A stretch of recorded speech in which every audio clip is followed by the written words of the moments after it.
En las ruinas del futuro. Memorias de un cyberpunk tardío.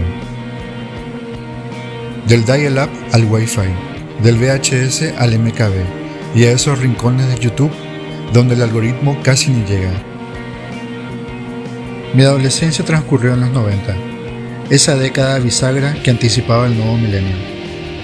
Tenía 13 años cuando llegó Internet a casa. No era una autopista de la información, era más bien un sendero roto, plagado de promesas, mitos y pantallas que tomaban minutos en cargar. Pero aún así, era la puerta a otro mundo.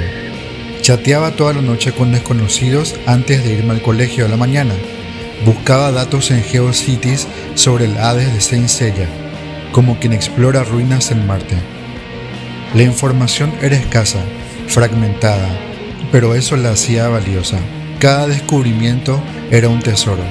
Cuando hacía zapping, extrañamente solo llegaba la última escena de Blade Runner en TNT, solo esa secuencia final, como si llegara tarde a una profecía. Y algo de eso me marcó: la lluvia, la tristeza, la belleza de un mundo que se desmoronaba en silencio. Después llegó Matrix. No fui un hacker, pero entendía lo que sentían: la alienación, lo foráneo, la sospecha constante de que el mundo no era del todo real. Viví el 99 con esa tensión en el aire, el miedo de que todo colapsara con el Y2K, que el Hercolubus cayera, pero no pasó nada. El mundo no terminó, pero yo sí cambié. Ahora tengo 40 años, vivo en un depto en el 5º piso con mi novia. Desde la ventana veo edificios grises que parecen haber pospuesto el update. Soy feliz, pero hay algo que vuelve, como una vibración, un eco. No es contradicción, es continuidad, porque el cyberpunk ya no es tanto el mundo de afuera, sino lo que quedó adentro. Ya no como una distopía de manual, sino como una melancolía electrificada. Es un estado del alma.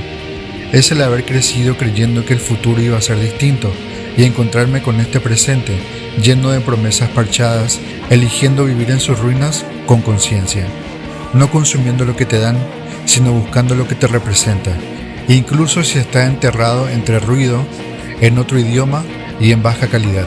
Elijo la búsqueda, la profundidad, el archivo. Soy una parte de la humanidad que recuerda cómo era descubrir, no simplemente cómo consumir. No creo en el streaming ni tener todo en bandeja. Eso solo crea una audiencia apática. Cada película, cada documental, cada fragmento de cultura lo busco como quien excava. No solo quiero ver, quiero saber. Y esa búsqueda me llevó de nuevo a las ruinas del futuro.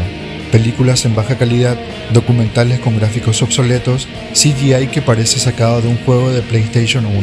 Ahí, entre artefactos olvidados, encontré algo más vivo que cualquier novedad. Un pulso, una memoria residual del mundo que alguna vez imaginamos y fue sepultado por mediocridad. 200 canales y 1000 plataformas. Las corporaciones malignas, los implantes neurales, las motos neón de Akira ya son una realidad. Sin embargo, el cyberpunk de mi adultez es el de rescatar un DVD RIP olvidado en un foro. Es el de comprender la ontología, esa sensación de que el pasado dejó fantasmas en la cultura. Es el de sospechar del neoliberalismo que convirtió todo en mercancía, incluso la nostalgia. Es vivir rodeado de tecnología, pero elegir usarla con una ética distinta, la de la curiosidad y el criterio, no la del algoritmo. No soy un rebelde, pero estoy consciente de esta distopía blanda, y si algo me sostiene es esa convicción de que buscar en este mundo de acceso inmediato sigue siendo un acto de resistencia y de humanidad.